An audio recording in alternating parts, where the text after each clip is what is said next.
नमस्कार। तेज प्रताप यादव जो कुछ भी करते हैं वो कहीं ना कहीं चर्चाओं में आ जाता है। एक बार फिर उन्होंने कुछ ऐसा किया है जो लगातार इस समय बिहार की राजनीति में कहीं ना कहीं हलचल मचाए हुए है। आपको बता दें कि बांकीपुर में उपचुनाव होना है क्योंकि नितिन नवीन जो बीजेपी अध्यक्ष बन गए हैं, उसके अलावा राज्यसभा पहुंच गए हैं, तो ऐसे में बांकीपुर सीट से उनको इस्तीफा देना पड़ा। अब ये सीट खाली है और अभी तक इसको लेकर ये ऐलान नहीं हुआ है कि चुनाव कब होगा। लेकिन तेज प्रताप यादव चूंकि सबसे दो कदम आगे रहना चाहते हैं, वो यहाँ पर एक बड़ा ऐलान कर देते हैं, यानी अपनी पार्टी जनशक्ति जनता दल जेजेडी की तरफ से वो एक नाम अनाउंस करते हैं और ये नाम जो है बीणा मानवी का है, जो नाम तेज प्रताप यादव सामने लेकर आते हैं और महिला चेहरे को इस सीट के ऊपर यानी बांकीपुर सीट के ऊपर चुनाव में उतारते हुए दिखाई पड़ते हैं। अब यहाँ से राजनीतिक तौर पर देखा जाए तो तेज प्रताप यादव क्या अपनी छवि को सुधारना चाहते हैं, क्या अपने आप को पहले की तरह कह सकते हैं कि जो मजबूत राजनेता बनाना चाहते हैं, क्योंकि महिलाओं के लिहाज से देखें तो कई तरह के आरोप उनके ऊपर लगे। जब शादी हुई उनकी पत्नी ऐश्वर्या राय जब उनकी पत्नी बनी, उसके कुछ समय के बाद वो डाइवोर्स के लिए चले जाते हैं। अभी भी वो मामला चल रहा है। वहीं अनुष्का यादव के साथ में उनके फोटो वायरल हो जाते हैं, उनको लेकर भी तमाम तरह की खबरें निकल के सामने आती हैं। फिर ये खबर आती है कि वो यानी तेज प्रताप यादव जो है अनुष्का यादव के घर में घुसते हुए दिखाई पड़ते हैं। उनके भाई जो हैं आकाश यादव, वो तमाम तरह के आरोप लगाते हैं, एफआईआर दर्ज करवाते हैं और यहाँ तक कहते हैं कि उनको धमकियां भरे फ़ोन आते हैं। और फिर उसकी जो पलटवार में तेज प्रताप यादव भी आकाश यादव के ऊपर जो है मामला दर्ज कराते हैं, शिकायत दर्ज कराते हैं। तो कुल मिला जुलाकर तेज प्रताप यादव जो हैं वो कई तरह से जो है फंसे हुए दिखाई पड़ते हैं। कई तरह से उनकी जो एक इमेज है उसके ऊपर तमाम तरह के सवाल खड़े होते हैं, क्योंकि जब उनके ऊपर अनुष्का यादव के तमाम फोटो वायरल हुए तब उनके परिवार के लोगों ने ही तेज प्रताप यादव को अपने आप से अलग कर दिया, पार्टी से अलग कर दिया। फिर तेज प्रताप यादव क्या करते हैं कि अपनी अलग पार्टी जेजेडी बनाते हुए नजर आते हैं और 42-44 सीटों पर बिहार विधानसभा चुनाव में अपने प्रत्याशी उतारते हैं और एक भी सीट के ऊपर उनकी पार्टी और वो खुद जीत नहीं पाते हैं। इससे पता चलता है कि जनशक्ति जनता दल उन्होंने जो पार्टी बनाई उसका पॉलिटिकल तौर पर कोई बहुत बड़ा बेनिफिट उनको होता हुआ दिखाई नहीं पड़ा। लेकिन यहाँ पर जिस तरह से तेज प्रताप यादव ने बीणा मानवी को पार्टी की सदस्यता दिलाते हुए उनको एक बड़ी जिम्मेदारी सौंप दी और अनाउंस कर दिया कि बांकीपुर सीट से वो चुनाव लड़ते हुए दिखाई पड़ेंगी। अब ऐसे में एक बार फिर बांकीपुर सीट के ऊपर तमाम तरह की जो हलचल है राजनीतिक तौर पर वो यहाँ पर जो है मजबूत होती हुई दिखाई पड़ती है। आपको बता दें कि तेज प्रताप यादव ने बीणा मानवी को लेकर लिखा है कि जनशक्ति जनता दल परिवार में आपका हार्दिक स्वागत एवं शुभकामनाएं। आज व्यवस्था एवं समृद्ध महिला विकास मंच की कमेटी के तत्वाधान में बीणा मानवी ने जनशक्ति जनता दल की सदस्यता ग्रहण करके पार्टी परिवार का हिस्सा बनने का निर्णय लिया है। इस अवसर पर पार्टी नेतृत्व द्वारा उन्हें हार्दिक बधाई एवं उज्ज्वल राजनीतिक भविष्य की शुभकामनाएं दी गई। इसके साथ ही उन्होंने आगे लिखा, साथ ही आगामी बांकीपुर विधानसभा से जनशक्ति जनता दल की ओर से उन्हें संभावित प्रत्याशी के रूप में संगठनात्मक जिम्मेदारी प्रदान करने एवं विधानसभा चुनाव में पार्टी का प्रतिनिधित्व कराने का निर्णय लिया गया है। हमें पूर्ण विश्वास है कि बीणा मानवी जी अपने समर्पण, सेवा भाव एवं जनहित के प्रति प्रतिबद्धता के साथ क्षेत्र की जनता की आवाज़ बनकर संगठन को नई ऊंचाइयों तक पहुंचाने में अपनी महत्वपूर्ण भूमिका निभाएंगी। जनशक्ति जनता दल उनके उज्ज्वल राजनीतिक एवं सफल जनसेवा की मंगल कामना करता है। और ये अपने आप में जो ट्वीट तेज प्रताप यादव ने किया है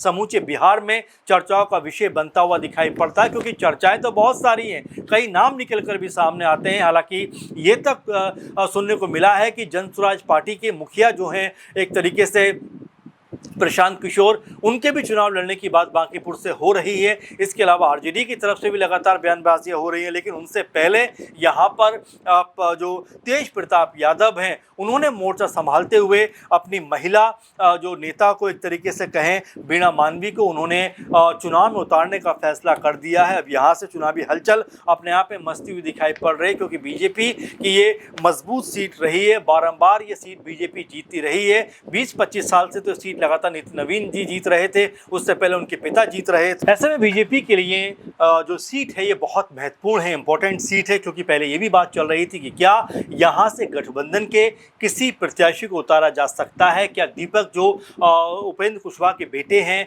मंत्री हैं सरकार में, उनकी जो है मंत्री पद को बचाने के लिए क्या बांकीपुर से उनको उतारा जा सकता है। लेकिन बीजेपी चूंकि इतने दफा यहाँ से चुनाव जीत चुकी है, सबसे सेफ और मजबूत गढ़ बीजेपी का माना जाता है, तो ऐसे में किसी अन्य दल को बीजेपी जो है, जो उनके गठबंधन के दल हैं, एनडीए के दल हैं, उनको शायद ये मौका नहीं देगी और बीजेपी की तरफ से ही यहाँ पर कोई ना कोई चेहरा उतरता हुआ दिखाई पड़ेगा। लेकिन तेज प्रताप यादव के बारे में जिक्र कर रहे थे कि जिस तरह से लगातार सुर्खियों में बने रहते हैं, कभी अपने पीए के ऊपर चोरी का आरोप लगा देते हैं, कभी उनके ऊपर तमाम तरह के आरोप लग जाते हैं, तो ये तेज प्रताप यादव की जो पॉलिटिकल छवि है कहीं ना कहीं उसको इससे काफ़ी ज़्यादा नुकसान होता है। और यहाँ पर जिस तरह से उन्होंने वीणा मानवी को ये तय कर दिया है कि वो बांकीपुर उपचुनाव में चुनाव लड़ेंगी, तो जाहिर बात है कि वो उस छवि को भी बेहतर करना चाहते होंगे। लेकिन ऐसे में अनुष्का यादव को लेकर पूरे का पूरा मामला बना हुआ है। अभी भी जो अनुष्का यादव के भाई हैं आकाश यादव,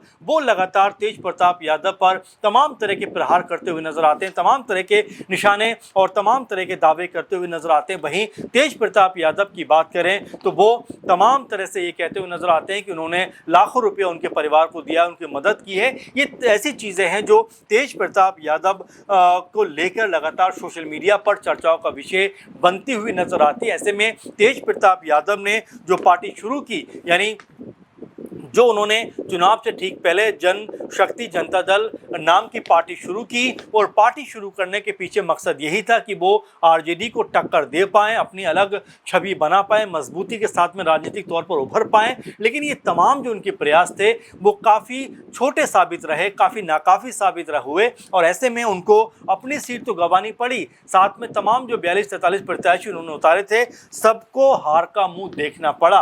अब बांकीपुर सीट पर वो जिस जोर शोर से ये ऐलान करते हुए दिखाई पड़ते हैं, जिस जोर शोर से वो नजर आते हैं कि भाई बांकीपुर सीट के ऊपर जेजेडी की जो उम्मीदवार बनेंगी वो वीणा मानवी बनेंगी, और बांकीपुर में जेजेडी पार्टी का जो जीत की शुरुआत है वो यहाँ से होती हुई दिखाई पड़ेगी। तो क्या ऐसे में ये माना जाए कि वीणा मानवी के जरिए जो बांकीपुर सीट है ये तेज प्रताप के खाते में आ सकती है? क्या ये माना जाए कि अभी चूंकि माहौल बनना शुरू हुआ है, बांकीपुर सीट के ऊपर अभी तक कोई अनाउंसमेंट नहीं हुआ है कब चुनाव होगा, लेकिन ये तय है कि चुनाव होना है। ऐसे में तेज प्रताप यादव अभी से अपने लिए कहीं ना कहीं माहौल बनाने का प्रयास करते हुए दिखाई पड़ते हैं। आपको यहाँ ये भी बताते चले कि बांकीपुर सीट पे 2025 के चुनाव में नितिन नवीन बड़े अंतर से चुनाव जीते थे, लेकिन राज्यसभा में जाने के कारण और साथ में बीजेपी अध्यक्ष बनने की वजह से उन्होंने इस सीट को छोड़ दिया, और अब ये सीट जो है खाली है। ऐसे में इस सीट के ऊपर चुनाव होना